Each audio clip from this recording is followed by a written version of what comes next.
Hello everyone and welcome back to my channel. If you're seeing my face for the very first time, hi, my name is Samuel and you are welcome to my channel. Guys, I have to be honest with you.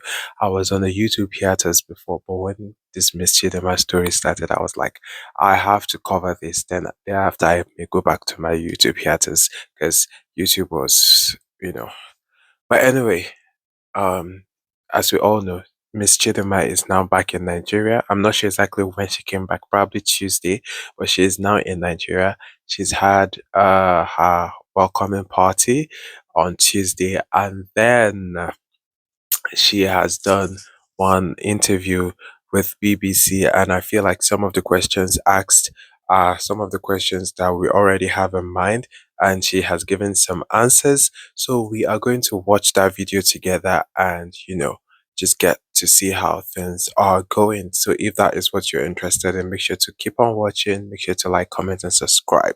So let's get into it.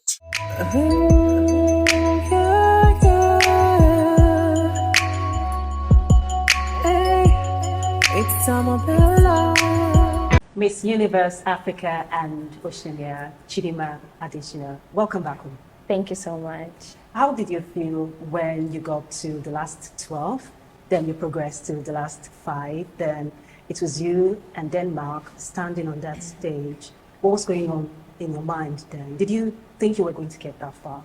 Honestly, I think I'm still processing all the things that happened. I felt like I was only going to make top 30 and I was actually okay with it. I put it in my heart and I was like, I'm just happy I'm going to make top 30. And when I made top 12, I was like, oh my word, like I made it this far. And I was actually really happy because I got to go to the evening gown rounds and I had no expectations whatsoever for top 5. So for me to hear my name in top 5, I was like, oh wow, like this is real. And this is like the main thing, the question rounds, what actually determines the winner. And I did not prepare myself mentally to say, okay, I'm going to answer questions or anything. So to see myself in the top 2 was really an incredible moment for me because I was like, is this me? Like, is this happening? I remember when they told us to move forward, I literally cried and I was like, okay, no, you can't cry. Like, you have to just, hold it back a little bit. But I think it was just all those emotions that were crowded within me just really just wanted to come out and release. But also it was such a proud moment for me. That's why I was like, okay, this is huge. Like, this is really huge. And did you expect the level of support you got from fans across the world, across the continent, during your time in Mexico? I did not expect it at all. In fact, I was actually really scared because a lot of the countries had so many supporters. When we would walk down, everyone's like screaming their countries and no one would scream Nigeria. But I had to remind myself that you're still worthy, you're still capable. Just showcase yourself, put Nigeria out there, and I know you can do it. And I'm really proud that I got to put Nigeria on the stage. And you wrote a heartfelt note after you became Miss Universe Africa and Oceania to Nigeria specifically and Africa. You said Nigeria picked you up at your lowest, and on days you were ready to give up on your life, they picked you up. Those are very strong words. It was a very emotional one for me. I literally even cried after because I was like, this journey has been so hard and I don't think a lot of people understood what I really went through. I think most times I tried to open up about it, but I was also trying not to say much or to offend people. So I just really tried to cover it up as well. So for me, just like getting to that stage, I was so proud, and knowing that I had such a tremendous amount of support, not only from Nigerians, but from Africa. It was just an overwhelming experience because I was like, never once did I think I would receive this love and support. And it felt so refreshing to actually feel so loved and so accepted. The last time we spoke, you said you were not okay. I'd like to ask, how are you holding up now? It's still not okay. I think I'm a lot better than what I was before. I think before I was just like really hiding it a lot and I was like, nah, I'm okay. But I had to acknowledge it.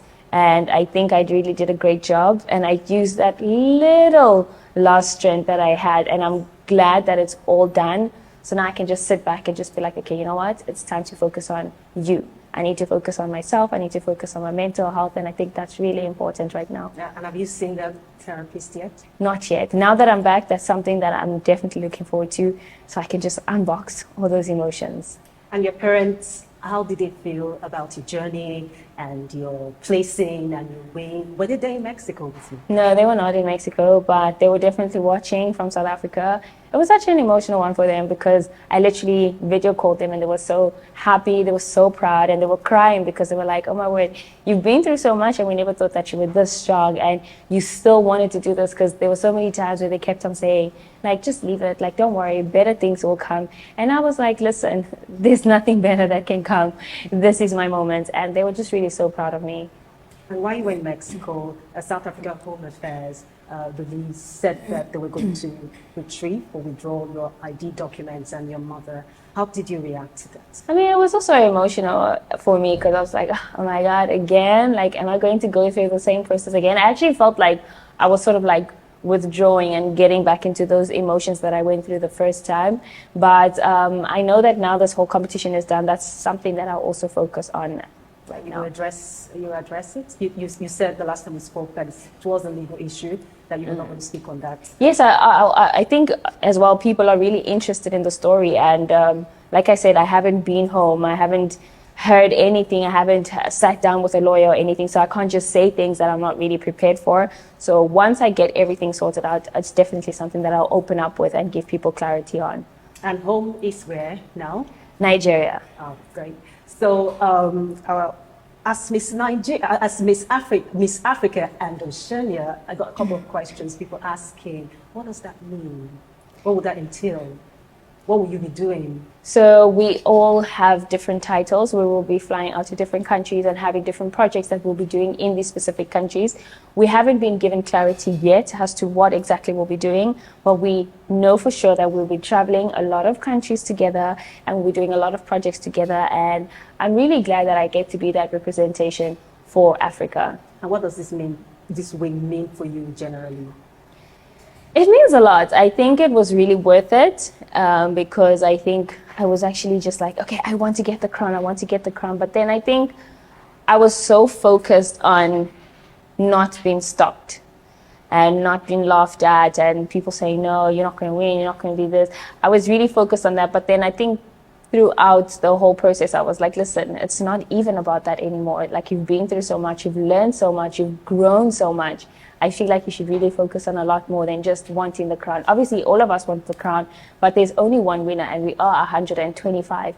So I had to really focus my mind on just like making sure I achieved what I really wanted to. And I actually exceeded my top 30. For me, I was just like, top 30, I'm good. So the fact that I exceeded my expectations, I'm really proud of myself. And what next for Chidimma Adetshina? What's next? It's definitely not pageantry. I am putting pageant to bed right now, but I am going to focus more on my education and obviously establishing who Chidimma is, more into runways, more into acting. So many things that I would like to touch on and actually really see where my potentials can go to. So yeah, really looking forward to that. This is something that came up again and again. Chidimma, where did Adetshina come from? It's my name. It's my surname. It's part of who I am. And yeah, there's really nothing much to say about it. Okay, so that is it with the video, guys. We have heard it all. I hope she gets all her dreams fulfilled. She says she wants to go into runway.